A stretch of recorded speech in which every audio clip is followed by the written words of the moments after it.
أضم صوتي إلى صوت السيدات والسادة النواب المحترمون لأعبر عن حزني وأسفي الشديد وكذلك عن إحراجي كمواطن مغربي وكمسؤول عن هذا القطاع الاستراتيجي.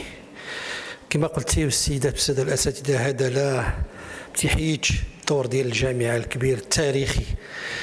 هذه الحالات القليلة وليست بظاهرة، تعتبر بعد حالات جديدة ودخيلة علينا.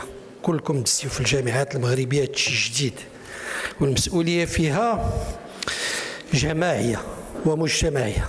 حتى واحد ما يمكنلوش يقول لك ما عنديش المسؤولية لأنه اللي تيعطي الرشوة أو اللي تيدير حتى هو راه مسؤول. إلا شتيو غير الدائرة ديال الغش في كل المستويات اللي ولات دابا عندنا في الامتحانات، سيروا غير أمام الجامعات، رؤساء الجامعات والمؤسسات تيتكرفصوا لأنه تيجيو السيارات والمطورات كيدوروا الانترنت ديستانس. شي مسؤولة مجتمعية خصنا نجاوبوا عليها. هادشي ما كيعنيش بأنه المسؤولية ما كايناش عندنا حنا.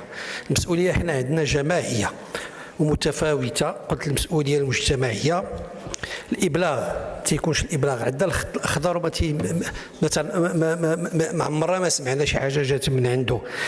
كاين الهيئة ديال محاربة الرشوة تيمكن لهم يتصلوا بها.